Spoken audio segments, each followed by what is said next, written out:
在过去的一周里，我们迎来了 LPL 的5周年庆典。在新的一周里 ，LPL 将再度踏上征程。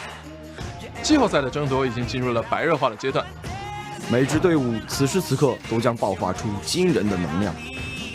LPL 在本赛季进入了群雄逐鹿的年代，在这其中，令我印象最深刻的还是 IG。IG 在这个赛季各路选手的表现上面都非常的惊人，可以说以目前他们连胜的态势，你甚至很难看出击败他们的弱点在哪。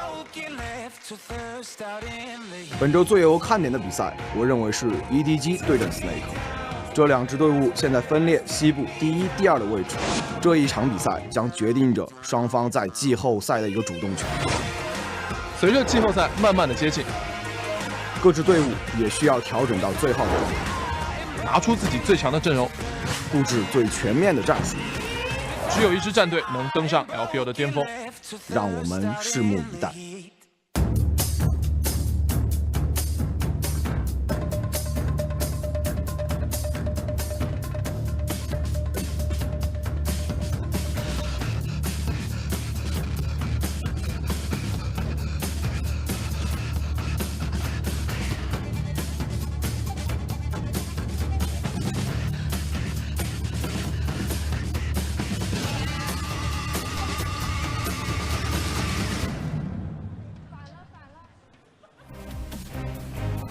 Hello and welcome to a very special broadcast of the LPL English broadcast coming in on this one, and it will be Snake versus EDG. As you can see, shots of the Snake Arena over in Chongqing right now, and we feel like this game is obviously a match that we have to watch heading into playoffs. Only 2 weeks left of regular play before we hit those, so Snake versus EDG. It's going to be a battle for first. Of course, we have to cover it. My name is Richard Pauls Cam. I'm going to be joined by Clement Chu and Indiana Frosker in Black. How are we today, folks? Yeah, you're absolutely right. We decided to take the pivot. Normally we don't broadcast on Wednesdays, but we saw this incredible match. You heard it in the intro video right there, that this will decide first place in the Western Conference. And since it's only 6-5 series left before playoffs, every point matters. We should talk about what's at stake here.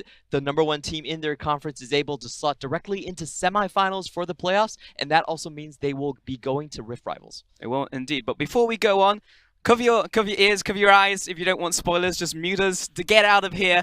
But for our first matchup of today, we did have Vici and OMG. Now, we didn't cover it. However, well, that was fast, so apologies on that one. 2-0 to Vici. Clean sweep over OMG. You know, our narrative for that one was, how far does OMG sink? How far do they slide down? And right now, a 2-0 to Vici. Pretty far down. Yeah, I feel like OMG are doing the limbo right now. It's just like, how low can they actually go? But we do have to give massive credit to Vici. They have really turned it around in their team fighting. Last week it was their AD carry. This week it was the mid laner, and EasyHoon comes up huge. Yeah, especially on his signature champion. This man does have a skin for that champion. The Azir picking up a quadra kill in the team fight to end the game over OMG 2-0. Yep, the winners of the Limbo Championship here in the LPL. Wow, that's a super cool animation. I haven't seen that one before. And yeah, quadra coming in for EasyHoon. Well played to him, and well played to Vici. And while it's pretty unlikely that they'll be able to make playoffs, they will be able to at least try and climb over some of the teams at the bottom of those leaderboards. But we can go and take a look at the standings and actually see what Vici's condition is right now, as we are going to be looking at how the teams are doing coming into the last couple weeks of play. And it's not just Vici you need to be looking at, so you can see at the very bottom of your screen where we've indicated when teams have locked their playoff seed, when they've locked into playoffs, and when they've been eliminated from playoffs. And everyone is still alive except for TOP. So EasyHoon fans, miracles can happen. They can still make the miracle run, especially after taking down OMG. But TOP and Marn, they're donezo. On the other hand, though, we have 5th place teams keeping their dreams alive. FPX just had Cool back in the roster. They took a game off WE, so they're only 1 game away. Jingdong also took down RNG on Tuesday, so they're also closing the gap right there. 5th place teams making a run for it. Now, the graphic is not updated for Vici's wins, so they are now 2-12. Of course, it literally just happened, so that's why it's not on there. And OMG, of course, 3-11 now. So, of course, it is changing at the bottom of the Western Conference, but it's the top of the conference we're really going to be looking at today. As you can see, OMG versus Vici already just happened in Chengdu, and it will be our game which will be Edward Gaming versus Snake. And a reminder that if playoffs lock today, currently EDG are on the same side of the bracket as heavy hitters like Team WE, Royal Never Give Up, Invictus Gaming. So if EDG win today, that means they get to swap side to the other side of the bracket with the likes of Suning Gaming, Billy, Rogue Warriors, and that sounds a lot nicer. Yeah, it does. We were talking about the top side of the bracket. Most of the LPL viewers that tuned in just this year probably won't even know who they are. They're like, are those teams LMS teams? Is that Rift Rivals already? Yeah, it's pretty crazy right now. Like, we were looking at it, Frosty, and Suning sat there in the first round being like, wait, this is doable. We could actually make it to the finals right here. So if it locks right now, craziness could ensue. Absolutely. That was like the big joke. You basically look at Rogue Warriors and you're like, if Rogue Warriors have an off day in that single best of 5, so you're like, we can go all the way to MSI. We could just run this gauntlet to finals right now. So there still is a lot of movement to be left. Again, we still have 3 weeks, 5 to 6 series for every single team. Teams are very, very close, especially in the Western Conference. It is so volatile over there. Eastern Conference, not so much. There's like 1 spot up for grabs. Yeah, it's pretty clear because it was 21-0. The top 3 teams, their combined win rate against the Western Conference completely demolished everyone, including the 2 teams we have here today, EDG and Snake. But let's start talking about EDG in this one because, of course, they did have their struggles against the top of the leaderboard in the Eastern Conference, but not as much as Snake. Yeah, the interesting thing about them is that we do have history between these 2 teams. EDG versus Snake, the first time around, they actually lost. And it was because Snake was able to punish their top side so hard. Very differing styles coming out here. One favoring the top side of the map, the other going for the bottom side. But what's interesting to me is that they've started to diversify their playstyle a little bit now. Ray is playing more so the carry-oriented champions, had a phenomenal appearance on the Camille. He's not just locked down to these Cho'Gath and these Maokais, these tank plays. So I actually favor EDG going into this the second time around because I feel like they've actually shown growth, whereas Snake for me are just plateaued. Yeah, EDG, they have very extreme in terms of results, depending on if their bot lane was let loose, or if they were shut down. However, for this matchup, we don't think Snake really had the ability to shut Mako and iBoy completely out of the lane. Yeah, that's the thing. You look at EDG's losses, they're Invictus Gaming, Rogue Warriors, and Royal Never Give Up. So all 3 teams with very strong AD carries, Jackie Love, Uzi, and SMLZ. So it makes sense they would be able to be a brick wall for EDG because that's their gateway to entry. Snake, on the other hand, they lost to the same 3 teams, but in very different ways. Yeah, and if you look at the timers here, Snake has been playing much slower in the recent matchups. They are a team that we talk about miracle team fights. Their early game isn't very good, especially their tower taking is the least in the league, and that's because of their weakness in the bot lane. Yeah, you saw that was 14th. Just so everyone's on the same page, there are only 14 teams in the LPL, so that's literally last place. Longest average game time and shortest tower. And like you said, it's the bot lane tower that is more likely the first one to go down, so it just speaks to the weakness of Snake's bottom lane. They also lost to Invictus Gaming, Rogue Warriors, and Royal Never Give Up, and they got thrashed in the bot lane. And you just saw that graph right there as well. A lot of 3-game series as well coming in for Snake when they went into cross-conference. Now, Snake obviously had a huge meteoric rise to their success, holding the first spot for almost the entirety now of the Spring Split, but it seems to start wavering. And as you said, Frost, they were getting blasted in the bottom lane. And I feel like we have to dissect that one just a little more. What is going wrong in the bottom lane? Is it perhaps Crystal? Perhaps. I looked to come in, I was like, who wants to take this one? The elephant in the room is that Crystal is just a mediocre ADC, and that's not necessarily his fault. He is in a stacked league with all of this incredible ADC talent, and he just cannot match up. If we go more specifically, I feel like Crystal only has Varus that can really hold him the lane. He isn't really known for any other champion. And the reason that Snake were able to win over EDG the last time was because we were in a Targon and overheal meta. It was very easy to survive the lane. That's not going to happen for him this time around. And I don't even just think it's about the bottom lane meta. I also think that Snake were insulated in the top lane as well. GP and Vladimir were both running around Rapid. Vladimir is one of their most played champions, and I feel like as the meta has shifted 0.8 to 8.4, we're going to start to see Snake slide further and further down the standings. And Frosky, we're talking about how the bottom side of the map, specifically the AD carry pool, is stacked. Well, today Crystal is going to be facing iBoy as well, and you can see just from the rankings of the stats right here, there is a huge disparity between these 2 players. And again, EDG's bot lane is their gate to how they unlock the rest of the map. It's about unlocking Mako earlier from the lane, allowing the captain, the shot caller, to start making impact or high impact plays around. Again, one of the most played champions is Tahm Kench. I expect to see the likes of Braum, Kench, Alistar, these very heavy playmaking oriented champions. And if he's unlocked from that lane, everything starts happening for EDG. And it's not just about EDG's picks in the bot lane, it's also about their champion picks that they've recently began to warm up to. Things like the Talia, things like always picking for the Olaf. That makes it so much harder to completely shut down EDG's bot lane, and that's why we think the matchup will go to them eventually. And you can see the teams getting ready over in Chongqing right now in the Snake pin. We take a look at Snake's roster for us. And it's Flandre, SOFM, Guoguo, Crystal, and Hude. Now that said, I think the one place that Snake can attack EDG is SOFM in that jungle. Haro has been nothing but a liability for EDG and can be heavily exploited. And he will be playing today alongside Ray, Scout, iBoy, and Meiko in the bottom lane. So while maybe the jungle is exploitable, the rest of the roster, very solid. A lot of recent developments in the EDG draft phase. They're actually going on red side much more right now, and they're giving that last pick over to Ray. Now, the last time Flandre met Ray, he actually went through the Flame Horizon and beat him by over 100 CS. So this is going to be a testament game for Ray right now. We're giving you the last matchup. It was a bad matchup, but can you actually stand your ground against Flandre? Now, we are ready to get into band picks, so this is usually the time where we'll be like, let's head over to our casters. But we're your casters for today. It's going to be the tri-cast of myself, Clement, and Frost. Surprise! We predicted this matchup for Snake to go 3 games on the blue side and EDG to go 3 games on the red side. They have very different preferences. Now, Snake, what they usually want to do with their first pick is go for the Rise pick. Guoguo's best champion and also allows him to initiate. You can already see that's taken away. And speaking to EDG's red side draft phase, recently they've always been a team that experimented with flex picks, but on red side this really takes it to another level. The most recent time that we saw them, they used triple flex pick between their top, support, and mid lane position to confuse enemies and to get a better matchup not only for Ray, but also for Haro, so he has pushing lane priority. Now, just to catch us up, EDG banned away the Zac, Rise, and Jarvan. On the opposite side, Snake took away the Sion, Olaf, and Camille here, and it will be a first pick of the Tam Kench for Snake. Ooh, so Sion is the big pick that we felt like both of these teams really like to ban out, but it's going to come down to Snake to do the actual ban. That's because they don't want something that can give Ray an easy lane.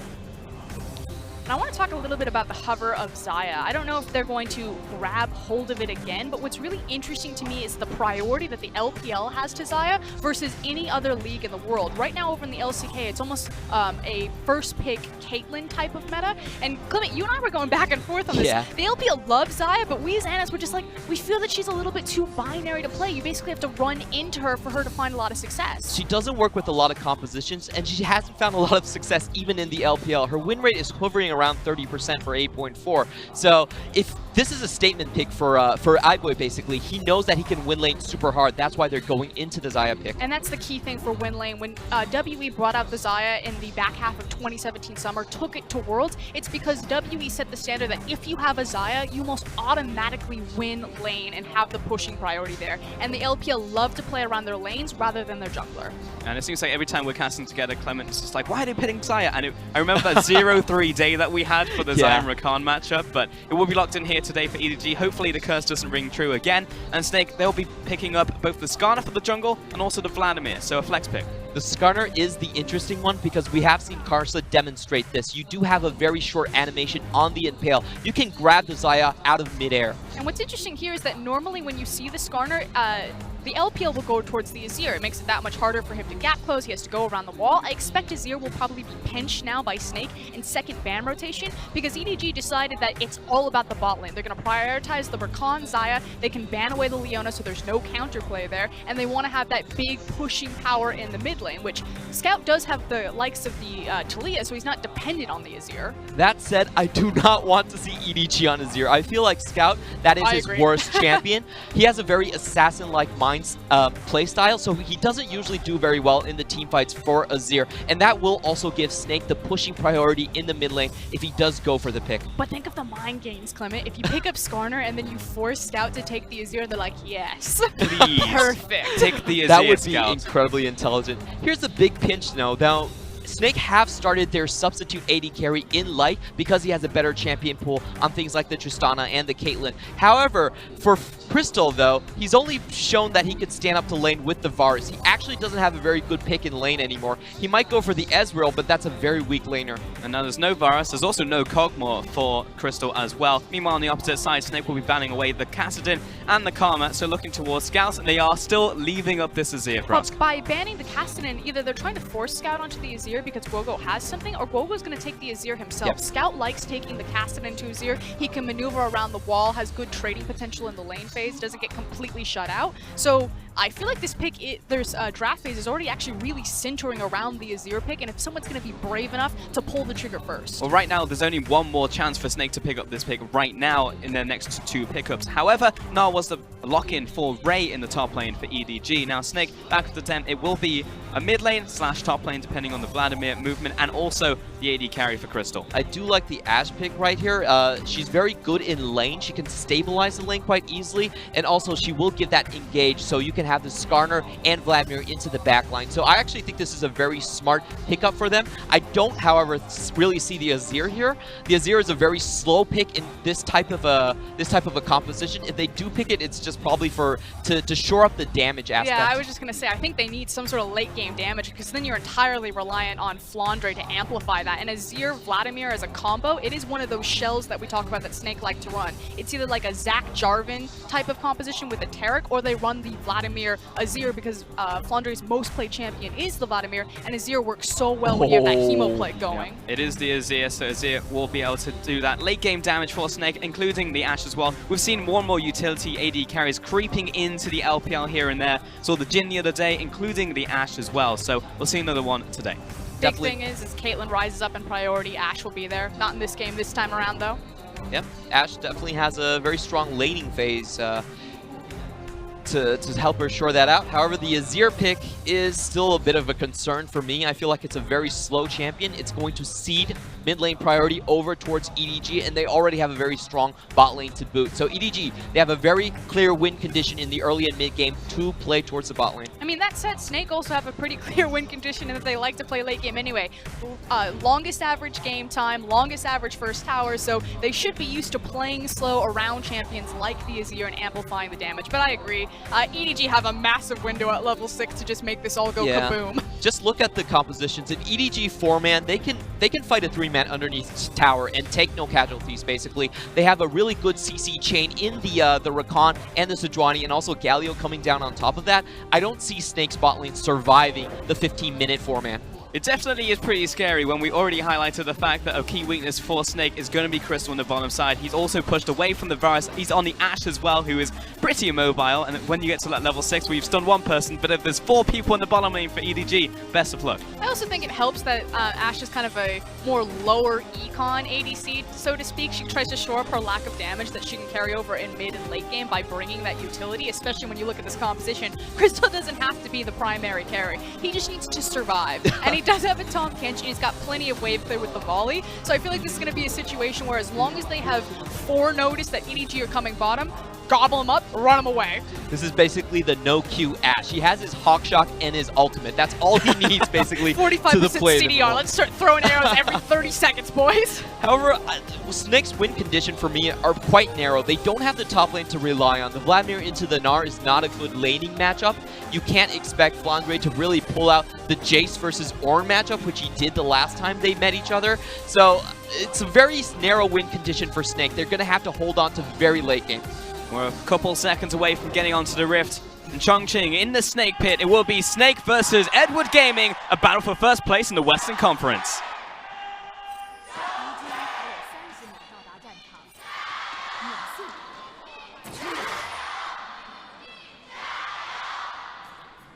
All the fans out in full force as we can take a look at the crowd. What's interesting is that Snake's fans use a Chongqing dialect to effectively say the Jayo. Jayo means good luck, or technically fan the flames or refuel. It means add oil. Yeah, we'll add, add oil, fuel the fire. So if you ever want to cheer on your LPL team name, Jayo. Jayo's a good one. Fight on. And Hootie going to be invaded on right here by EDG, but was come down. Just one over the Raptors actually coming in from Mako. So we'll see if that actually comes in here for SOFM, as it looks like he is having towards the bottom side to start this one off.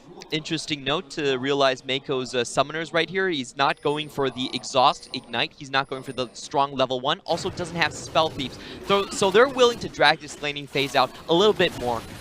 On the other side, though, is that SOFM with Unsealed Spellbook on Skarner? He's done it before. Flash Skarner. Got to get that cooldown reduction coming in there as well. So not relying on the Predator. No. I Oh, think it's actually there's- Predator on. Yeah, I think that just might a be graphic bug. Yeah. Okay, now I feel better. Yeah. I'm like, he's done some weird things But in the he past. has done it He has before. done We it have, before. yeah, we've Yeah. seen it before. He's also built Athenes and Holy Grail on Gragas, but like It was on SOFM, Zach. both. It was on both. He did it multiple times. I remember. One of those is worse. But SOFM, yeah, he's going to go for Predator in this one, so we'll get that speed up, trying to get on towards these members on EDG early. Yeah, and key thing is that EDG's early vision have caught out where SOFM started. Likewise, the fact that Crystal and Hude decided to pull from him makes sense. They're looking across at Rakan Zaya. They're pretty much already saying this lane's going to get pushed in. We're going to lose the level 2. There it goes. They've resigned themselves to this fate to try to springboard SOFM into action. And that's actually quite important against an Ashe, because Ashe can usually sneak out where your first jungle clear is going to be, so equalizing that advantage from the Ashe. I'd also like to see some early roams from Hude with SOFM, so he can get out of this lane and get Crystal some of that solo EXP, because a lot of time, especially if the team's going to be collapsing at level 6, you can catch people off guard with a surprise Ashe ult.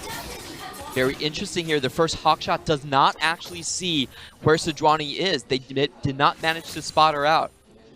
No, right now it seems like Haro will be untouched in the jungle, and we're talking about EDG and how Haro could be a weak spot for them, but currently not being tracked, so still going to be a threat in the early game as SOFM still moving towards the Raptors, however, going to get this Spire and then move towards the top side.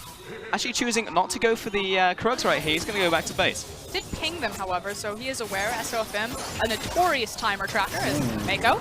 Being aggressed on in the bottom lane, Hoodie's low, has to burn the heal there from Crystal. It's a 2-for-1 summoner trade right there. Here we go on your screen. You can see some of the stats between these teams. Long ago, this was called the Neighborhood Battle because Snake and EDG resided on the exact same street for their gaming house.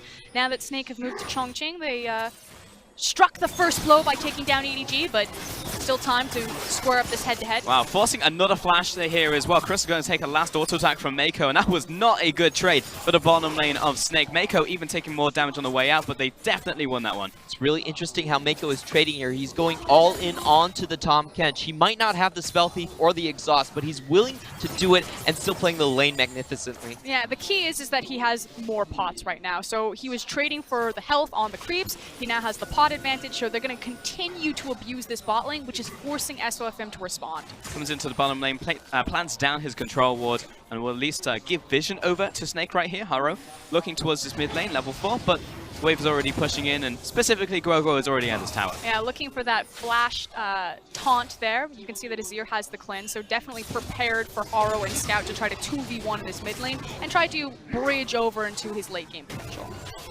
Just to catch us up on a bit of the stats we missed right there, for Mako, the most important thing is that he actually has the highest participation in taking first towers in the LPL. So he is the driving force behind EDG, and the one that you really expect to see the first step being moved.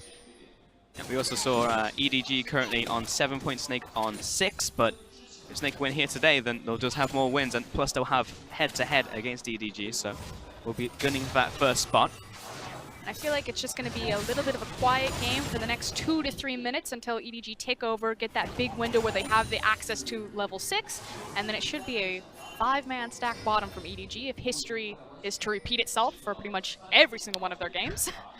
That is the big question. How will Snake defend the first dive-in coming in from EDG? I think the best way is actually for Skarner to do a preemptive kind of gank or try to get vision of where Haro is. They're only going to do it if Sejuani is in the vicinity. And if they want to get really abstract, they could try to delay this until Ashe also has ultimate, and then get a cheeky early back for their bot lane, rotate their Ashe up to the top side, and try to use the ult top side. So say, EDG, it's pretty obvious that you're going to come bottom. We can try to just trade objectives and deny you the kill pressure. Yeah, it's a possibility. Haro for now, he's just going to pick up this crab, move towards the jungle once again. SOFM is actually coming back onto the map now after just getting a first buy. Has the Stalker's Blade as well, so has the extra slowdown, speed up smite.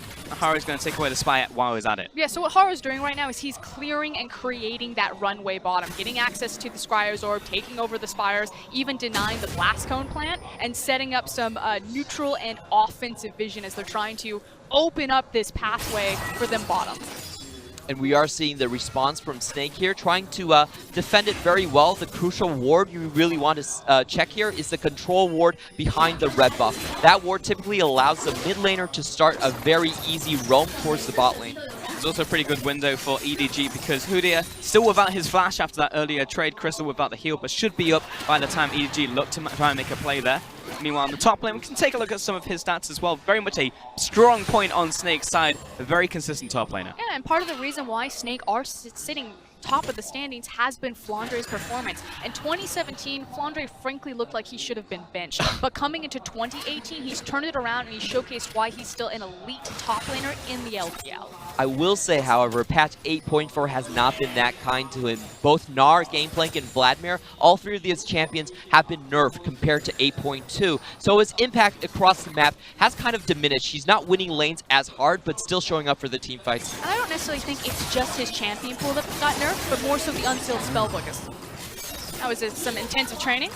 But Flandre is known as a very creative top laner, and with the adjustments to unsealed spellbook and not being worth as much as it once was, I think that's almost a bigger nerf to Flandre than just his champion pool. Yeah, it does really hurt his initiation. However, he is still running unsealed spellbook this game. And EDG constantly looking for these trades on the bottom side, but since it's a Xayah walking into an Ashe and Tahm Kench, it's typically not going well, especially with the knock-up not landing in from Mako. So actually losing a bunch of these trades, trying to set this one up for EDG. This is a really interesting rune set for SOF right here. The interesting thing is the ultimate hat.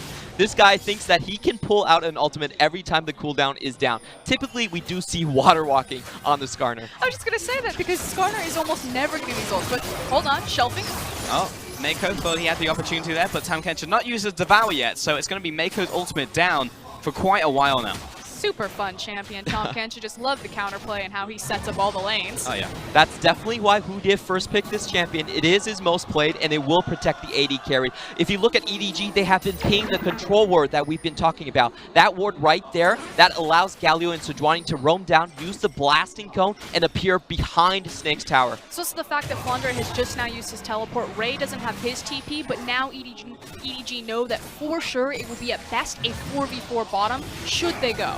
Snake are very cognizant of this. They're still trying to contest this 2 versus 2. Yeah, pushing them back outside their jungle. Meanwhile, in the bottom lane, first time I'm actually seeing Snake being aggressive on this one, but there's a roam coming out here. It's Crystal, the low, flashes away, and Hudia pretty much by himself now. Still doesn't have that flash. He just used it. Crystal using the heal just to speed himself up, and SOFM into the bottom lane. Has the ultimate, a flash out from Haro, and meanwhile, Azir laying down the damage onto Mako. That will be a kill right there. Hudia low, and Crystal backing away, and everyone is still alive from Snake. And Snake are the ones that bite first, take down Mako over Zealous, and Crystal held the arrow for so long. For a big portion, didn't have the mana, but did on the back half. Yeah, and that's the preemptive play we're talking about Snake. Basically what happened was SOFM was able to hold out EDG members inside of the river and prevent them from coming down and really completing their 4v2. Also, kind of weird, but it was a very late Galio ultimate onto the dying member in Mako. We had so many blinking red health bars coming off the back of that one, but EDG still was unable to find a kill. And again, like Clement was saying, the big fact and win for Snake here is that they were able to rotate down at the exact same time. You know, this wasn't Galio using his ultimate to gap clear to get there first. It was a 4v4 right from the gate. So, even though SOFM still picked up the ultimate hat, well, he pretty much got the first one down, so as long as he uses it again in approximately 30 seconds, we're going to be finding ourselves some mad value. But that's weird because it's not necessarily SOFM's style. He's not really known as the heavy ganking-oriented jungler. He's more about the farming, tracker-oriented jungler. Yeah, for sure, but maybe a change in playstyle. Maybe he just thinks the game is going to go on for so long because Snake are looking towards this late game with this composition that it will pay off. You could assume that I'm just going to park it bot because I know EDG are going to be here and I'm going to get a free ult every 30 seconds. And he does have the ultimate hat to do that. He's one of the only Skarners to bring that rune to the table, and let's see if he can actually utilize it. Yeah, I know you have a particular disdain for that rune, Clement. You call it the noob trap It rune, is I a believe. noob trap. Voice. Yeah. It's a noob trap unless you're someone like Karma who can use her ultimate very frequently. You can always tell when a caster thinks something's interesting. Which means bad in color terms. And one that's your vocabulary. Ooh, that was almost very good. Flandre, perfect timing on the Sanguine Pool, doesn't get knocked into the wall there. Interesting. Non-ultimate. He didn't use it. Non-pop. Don't worry about it. Meanwhile, on the bottom side, again, EDG pushing forwards. We actually see Haro just in the wings right here. I feel like their trading started out great for iBoy and Mako, and now it feels like it's kind of deteriorating a little bit, that they're just kind of throwing themselves at this, burning a lot of pots and eating a ton of volleys. So this lane, I don't know if it's tilt, but it's starting to go lopsided. And Haro, he is still waiting here. He's been here for a good 20 to 30 seconds now, waiting for a possibility to look for the gank. A counter gank, maybe SOFM's going to turn up, but now he'll just back away, realizing nothing's going to happen. And for now, it does seem like EDG's early game attempts at this bottom lane have been neutralized. But imagine if Haro was still standing there. Crystal threw, like, they know that the jungler is hanging around, but they thought he'd snuck in through the back of the lane. Uses the hawk shot to check, and then face checks to place a ward in the brush. So Haro was definitely spotted right there. You know, triggering a Spire will let the enemy team know where you are, but on Frost's point, he could have stayed around and maybe could have snagged something out of here. The trading here is very good from Crystal. What he's doing really well is basically sidestepping the feathers. Now that was the interesting Nara ultimate you were talking about. Flandre gets a bunch of health back using his ultimate, but Hypercharge might be enough here. Last auto attack, but once again, gets the health back. Gotta love Vladimir. Yeah. Vladimir is actually holding out in this lane very well so far. You have to notice that he is going for the gold generation item, so not that strong in terms of raw stat value, still holding out. That matchup is much more in favor of Gnar than the CS lead would make you assume. Yeah, you usually get 1 to 2 breaking points in top lane, specifically in this matchup, where there's a chance that Gnar kills Vladimir. That was one of them, and if you survive it as Vladimir, you basically get your golden ticket. You're good, you get out of lane, you're going to be able to farm up, no worries. So that was Ray's chance. Got 5 points at E, you're never pushing me out of lane. Yeah, I'm here goodbye. forever, baby. While that was happening though, Snake will pick up their first dragon of the game. It will be an Ocean Dragon. And the bottom lane, once again, aggression coming out of Mako. We'll get the knocker onto the Ash, but gobbled up by the time catch. Need to get out there very swiftly. Jumps out of the wall. It's going to be Rakan taking that one. What was that damage out from Flandre? In just his health pod disappeared. That was the E. You hold the E long enough and you just blow someone up.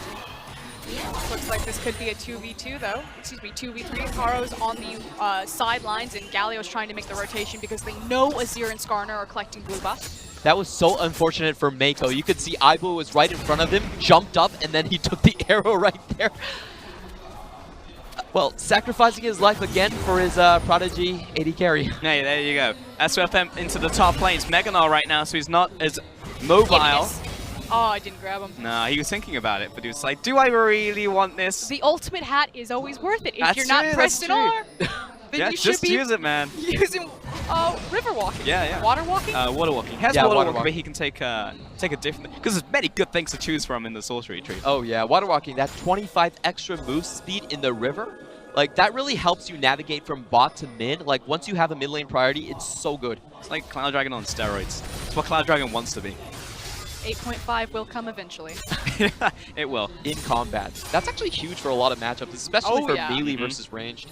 In lane specifically. 15 minutes into this one, and Scout charging up the taunt. That's a bit of damage onto Guoguo, but more importantly, doesn't get ganked by the pesky Skarner, who is still waiting around the mid lane. Now, heading back into his jungle. So what's cool here is I want to draw attention to what Crystal and Hude are doing. Now that they're post-level 6, they can start looking to create massive picks for their team, especially because SOFM has done such a great job defending the neutral vision lines. You can see they keep cheating up into that jungle, and Ashe or Tahm Kench ultimate is not something to trifle with in open water.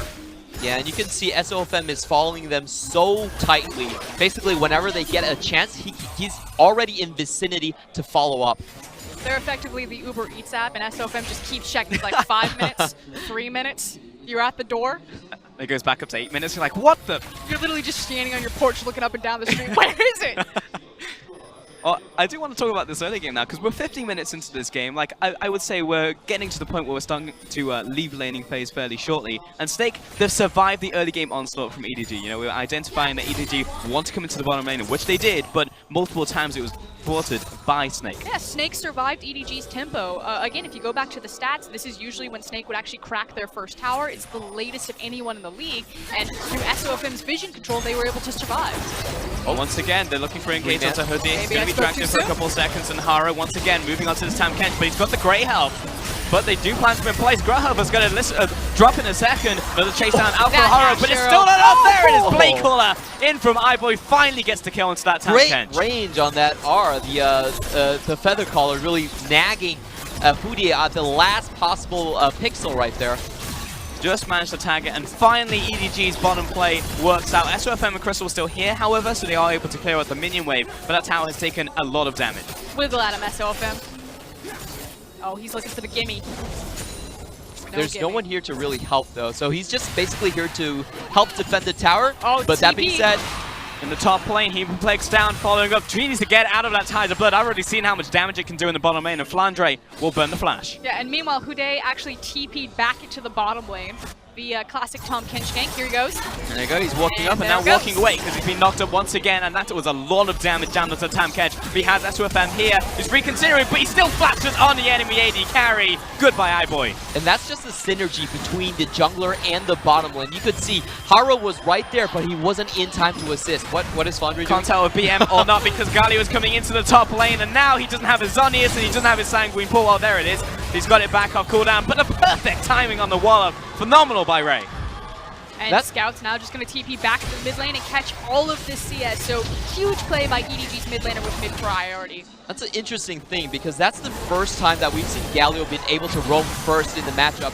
Well, that's an unfortunate face check, but Mako will be able to make it out as Sejuani was there just to be able to jump to.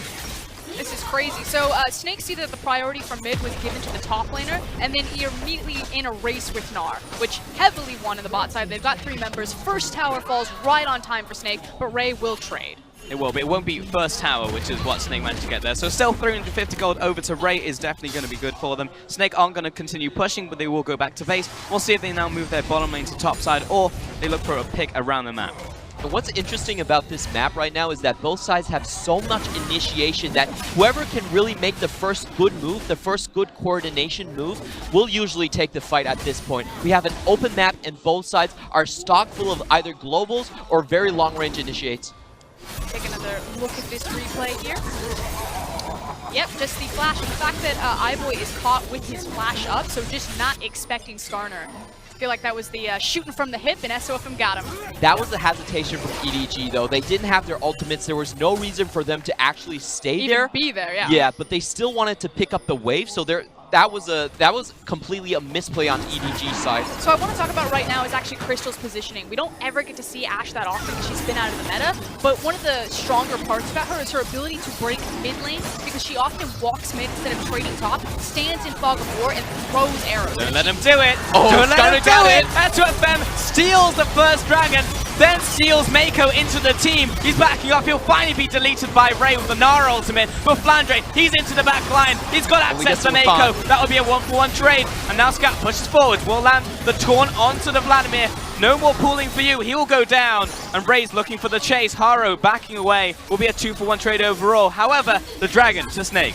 Not really worth it for Snake. They lost 2 members, and it was a 4v5 for much of the fight. Bogo was still walking his way into the base. After they took the Ocean Drake, they should have just let SOFM die. They are managing to get a bunch of damage on mid lane tower, though, so they will be able to set themselves up for another play onto mid lane, maybe to break that outer lane turret. Depends on how they stagger their backs right here. EDG might... Okay, there we go. Ray and iBoy both canceled it, so Snake should be able to practice easily.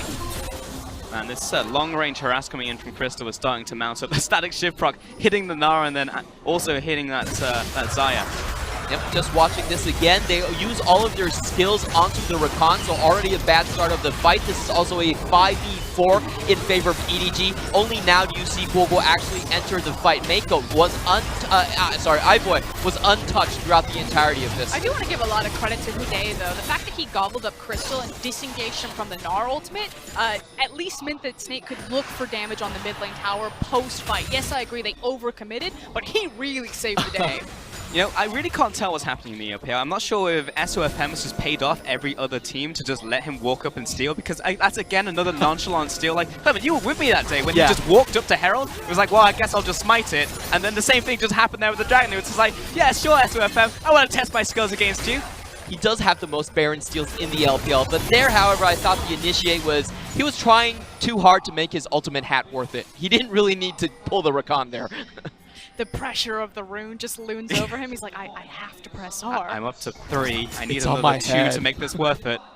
Well, we're 21 minutes into this game now. 2 dragons, 2 snake. And they are both ocean dragons, so once again, that overtime healing And out of the mid turret is very low from EDG. And like I said, Ashe has different lane assignments than pretty much any other ADC because she has access to the Enchanted Crystal Arrow. She'll often go mid instead of going to the top lane because you can force and threaten with the arrow like this. That's exactly what they just did. They pushed up to the tower with the minion wave time Kench tanking as well. Pick up the tower, 2 towers now to Snake, and they have a lot of room to play with.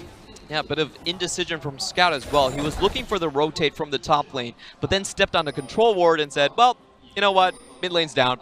I'm going to stay here. It does go on Scout, but Scout is really gated by Haro in particular. You think of how their composition needs to work. It's the Sejuani setting up the Galio to go in if you want to use that offensively. And this is where I have issues with Haro and why I feel that he's slipping back. You give him such key responsibility to how this composition is supposed to execute, and he's not consistent enough to do that. It seems like the second time in this game now where there are missed opportunities from EDG because of a problem in the jungle, and it's intangibles like this that you can't really see in scorelines, but it does seem to be damaging EDG. And whereas you look at maybe one of the weak points on Snake right now with Crystal, but he's on a utility AD carry, his 5 laning phase, great. Now he's able to rotate, he even has a CS lead over iBoy right now, and is able to be useful to the team through utility. Snake right now, they're not trying to play a catch game. They're going for the tower push. They have the static shift over the fire cannon. So it's up to EDG to really set up their own engage and kind of break the siege situation that Snake are setting on their doorstep. They're going to really be around top right now. You can see that Scout is already in the area. The rest of the team is moving towards mid lane, actually from both teams. Flandre is on the bottom side. They want it. If anyone steps too far forwards, they will collapse. Hopefully, Rakan jumps over the wall. Zaya was there, so gets the extra long range on that one. I was playing with fire right there. You can see that Snake very clearly know what they want to do, and EDG, they just kind of feel a bit scattered right now about where they're mounting their defense, where their lane assignments are, how they're moving together and placing vision. The last time we saw them, Mako was actually the #1 person getting caught out. EDG looking to disengage. S2FM forcing up the river. Flandre turning around. Arrow will connect on this one, but it's also onto the Impale target. And Mako gets a fantastic ultimate. The ultimate from Galio is actually going to be interrupted right here. And this is now turning for Snake, pushing EDG out and up that ramp and out of the Dragon Pit. And now with no access to Meganar, Snake get complete control over this Baron. And Flandre, that's a little bit ambitious. Definitely. Not really want to start the Baron immediately right there. You don't want to immediately throw. Yeah, you can wait a while. You know, you guys are a 40-minute team. You don't have to do it at 25. They're thinking about it, though. They definitely were thinking about it. But for now, Snake will send everyone back to base all at the same time. Hopefully not on the awards, because EDG are still poised to move towards that one. However, iBoy has completed his recall. We'll move towards his third item now, just picked up another BF sword. The big thing about that fight for me is that Snake actually have a very hard time sticking to their targets on EDG. You could see they had a very good start of the fight. Flashed over the ultimate, got Galio's ult out of the air, didn't let him finish, but they still couldn't stick onto EDG's composition. And that's going to really come down to, I think, Hudie is going to have to land a lot of his skill shots to just make sure EDG is in place. I also don't think it's necessarily so bad that they're not misplaying their team fights, but not finding the success that they want right now, because Azir is in between items. Only has the Banshee Veil, only has the Nashor's Tooth. That next big completed item, I feel like they're going to have the confidence to dive the back line. Yeah, because he will have that damage and that control in front of him, especially if he goes that Rylai's that you're talking about, Clement. Seems like it will just keep getting better and better for Snake right here. And Pleasant Mountain Dragon will be spawning right about now, just on seconds. EDG are pushing towards this one already, but Snake are in the bottom side of the river. S2FM, he wants to find the victim. The arrow comes through onto the Sejuani. It will be the Scarlet ultimate to follow, but he's trapped in place more than the Sejuani is. Mako, he'll back up and get the healing from his team. Flandre also falls. It's 2 kills to EDG. Great positioning from EDG right there, baiting Snake up a ramp and then cutting the entirety of the backline off with a scout flank. That was destined to be a losing team fight for Snake once they walked towards that direction. Does mean that they have numbers advantage as well as smite advantage over the Baron Pit area, but I think this is really dangerous against Azir, especially with Ashe also there. Oh no. Yeah, Ashe ultimate about half cooldown. Guoguo still has his Emperor's Divide. EDG has started the Baron. It's dropping, but not all that quickly. Guoguo was late on the rotation. Ray still has his ultimate. He could use it. He still has flash as well. Flash forward out from Scout. They're looking for the deletion onto Crystal. The save comes out from Oh, Olivier. Scout He falls down. finds one. Crystal looking for the second. There it is. Jumping up into the wall of the Featherstorm. Returning. But Ivory's down. Absolutely exploded by Guoguo. Triple kill and a kill to Crystal. I can't imagine what Azir would like better. Fish in a barrel, a Baron pit, everyone's grouped up, he's late on the rotation, comes over anyways, drops in his army and just laughs. All right, now that was on EDG's execution, though. They Scout could have should not finished have it. pulled like that. It should have been Ray. Ray has flash and his ultimate. Mega Gnar gives you extra defenses and HP. Why aren't you the one to do it? But instead they said their main, like, Scout is a damage dealer at this point. He's building ROA. Why is he the one going out and trying to zone people with the taunt? That didn't make any sense. Well, absolute disaster right there from EDG, losing 5 players and the Baron, the top tower, and Flandre is getting to solo the Mountain Dragon. That and he's was- even got SOFM taking blue up. They're taking literally everything on the map. That was a good call from EDG. It's a 5v3 advantage. You want to take it now. I can understand that.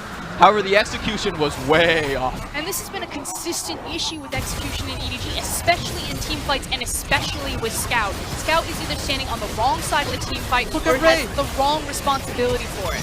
This is so disorganized from Ray. Look how late he uses his flash and ultimate. If they were going to go in as a 3-man, they should go immediately. Ray was still on the Baron for a good 3 seconds, and then they go and Scout dive.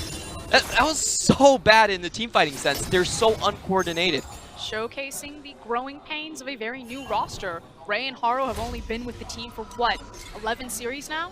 Yes, but is it fair to say that? Because we had that as a storyline at the start of the split for us, but then as the weeks went on, we were saying, hey, look at the cohesion, look at the team coming together. And to relapse like this, I'm not sure if we can say that. I mean, really, it's kind of the difference between if this is a spring split roster or a summer split roster. You know, we look at Invictus Gaming and they don't make the dramatic changes and they're sitting at the top of the table. EDG, they have a history of development. They like to grow their own players.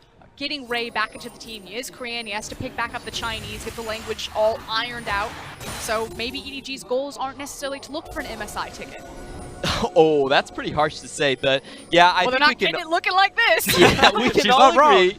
This year, probably not EDG. However, this isn't the first time we've seen Ray really have these communication lapses with the rest of his team. We saw that in the series against LGD as well, where he failed, where he actually tanked the tower too early and led to an entirety collapse in the top lane. When in doubt, just trap a bush. Flandre, he's going to walk into 3 players. Gonna buy a bit of time using the Zhonya's and get some health back as well from the Hema play. And also the Q. What the heck was that? Guoguo turns around looking towards Scout. The follow-up through the ground entrance. He's going to die in the Justice Punch under Tides of Blood. That went probably the worst it could have done for EDG. Flandre showcasing why Vladimir is one of Snake's most played champions and why so many teams ban it away from him. The fact that he was able to stall out long enough for his team to collapse means that this is going to be an in him. He flashed the damage, got a second proc of the Q off, healed him for 706 HP, and they were able to outplay with the 2v3.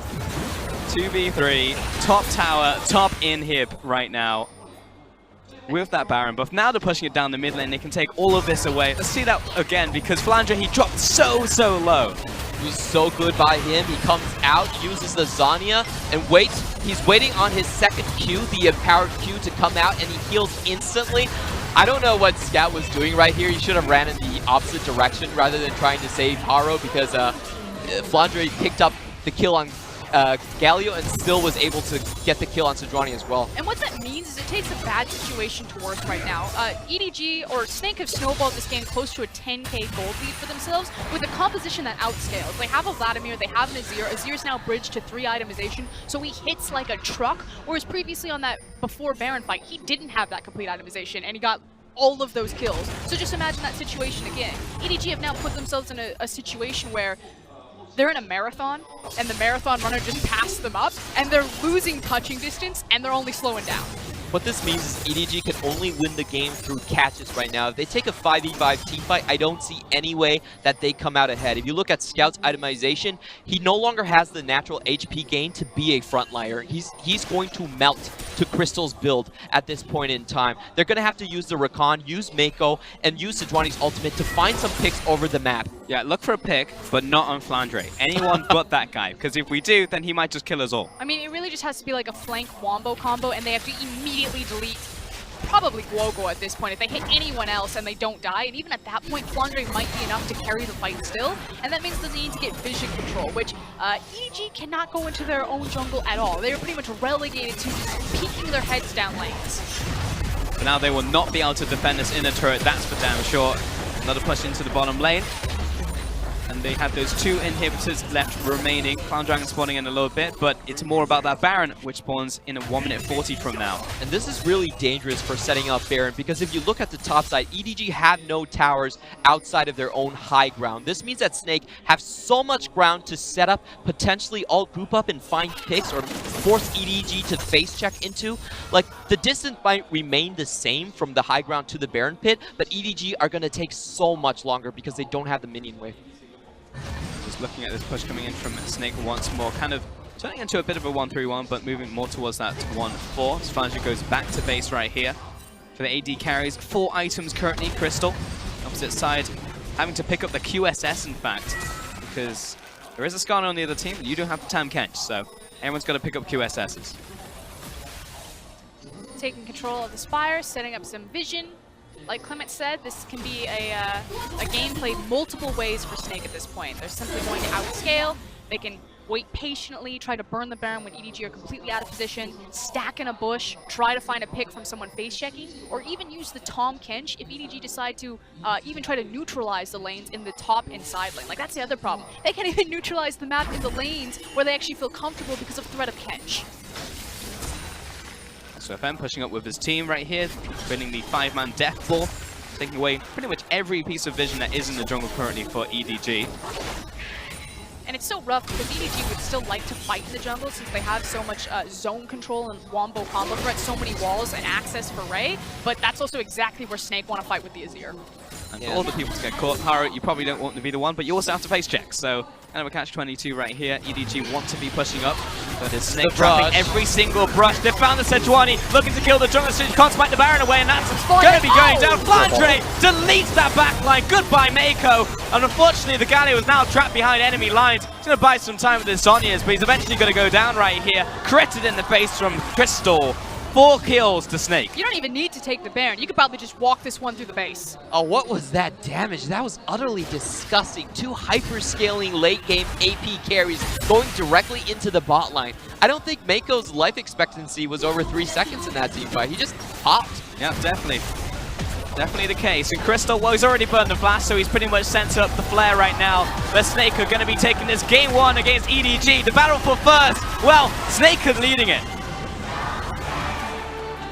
This feels like a repeat from the first time that Snake and EDG met. The thing is, we all came into this. EDG should be the favorites here. Ray is diversified. He should be able to keep up with Flandre. iBoy should crush Crystal, but Snake just had a better read. Protected their bot lane, protected their jungle, and then just outscaled and out-team fought. This is a huge game for Crystal to come back. He was being threatened on the bench. Basically, Light was coming in, subbing in for him, throwing up good performances, but he's able to come out today, use Ash, a champion he has never played with this split so far, and stabilize that bot lane. That was very well done by Hudia and Crystal in the bot lane. And thinking about adaptations, it's almost perfect, right? If your mechanics are lacking, the person behind you is Light, but he isn't able to synergize with the team, maybe he doesn't have as much experience, which was sure, but his mechanics were pretty good. You look towards Crystal, well, what can he do? Move towards some of the utility carries. We've seen Jhin, we've seen Ash already in this split, and it worked so well in that bottom lane. Absolutely brutal as we take a look at that gold graph, and it really was that Baron call, and I agree with the call, but like Clement said, the execution was all over the board, and then from there, bad to worse decisions repeatedly on Haro and Scout. They got caught up in the top side, it snowballed about 5k, they lost their inhib, and everything collapsed around them. I also have to point out, I don't think EDG's solo lanes fared very well this game. Galio didn't really have the lane priority we were looking for in the early game, and also Nar did not come out of the lane as far ahead as he should. A lot of problems still coming on Ray with that communication, just like we were talking about in that Baron pit. The 2 guys are already out of the pit. Galio and Mako are out. Haro stands there with, sorry, not Haro. Ray stands there with flash and ultimate and hits the Baron for 3 seconds. That's what was that? Yeah, big problems for EDG, specifically in the early game as well. I mean, it definitely was around that Baron, so we can take a look at this one once again, but... And again, the idea here is that it shouldn't be Scout that is the first person to pull the trigger, or if he is, then all of EDG need to follow up and make use of the CC. But you have a Galio who's prioritized damage, jumps out first, pretty much dies with no follow-up, and then the one key member that should have followed him, as Clement is saying, should have been Ray. So if Scout's going to make that play, there's miscommunication that Gnar and Galio aren't jumping together, but it should have been Haro to zone off if you're going to decide to burn the Baron. The big point there is, as a Baron, you never split your team to both ward off the enemy team and do Baron at the same time. That's always a no-no. You have to commit to one or the other. Yeah, and talking about that early game, it was, again, like the game plan was there from EDG. It was pretty solid. They knew what they wanted to do, but again, it was the fact that they couldn't get everyone into the same place on the same page to make it happen. That's just the communication with the jungler, which this season I feel like has been really lacking for EDG. They had multiple opportunities where they could have extended their bottom lane lead, but they weren't on position at the same time. Maybe not acting in the bot lane, maybe not transferring the information needed for them to make a coordinated play together. And the early game, I have to give complete credit over to the draft phase from Snake. I thought it was well done with the Tom Kench priority, deny that one from Mako, offer protection to Crystal against Mako and iBoy, and then also SOFM on the Skarner, his pathing, his ability to hold that ward line. He's moving much better with Guoguo. They never gave up any of those control wards. They never let EDG get access to trying to create that runway behind the Dragon Pit to get Scout down there. There was never the classic EDG 8 minutes, 5-man or bottom and no response. It was SOFM and Guoguo always there, rotating at the same time, 4v4. And even in the 2v2 in the bottom lane, they were able to do very well with this Tam Kench, constantly saving AD carry, allowing Crystal to shine. In fact, he will be taking our man of the match. Our MVP is Crystal in this one with his Ashe play. Oh, I would have to say the supporting cast really handed it to him this time. Hoodia with a lot of good protection play, and also SOFM shadowing that bot lane throughout the entirety of the early game, really not letting Crystal fall at all. So even though he gets man of the match, I think it really is a bot lane effort. Yeah, I agree. I mean, it's a great redemption story, like Clement was saying, you know, threatened with the possibility of being replaced, so it's nice to see Crystal come out and have a big game like this, but it really was the team effort. All of the different pieces, the sum of their parts, making Snake the better team for game number one. It seems like the problems for EDG, though, run pretty deep. And at this point, you say, well, how do you fix that going into the second game? Because you're like, well, if the problem is that we know our strategies, but we just can't execute on them, then where do you go? Do you just go simpler to execute? I mean, this is frankly an experience thing. You can draft simpler compositions, but EDG are just individually failing to click and link up with each other. Yeah, that's definitely the point. I think, is there a composition where you don't need to talk to your teammates? Because that would be the comp EDG would use. Sharvin, Orianna. Just go back to Just a Civ and little bit of Maokai. dunking Just there. like press all your R buttons and just go in. It might be, well, I'll have to see out from EDG. For now, though, we are going to take a quick break before we head into game number 2.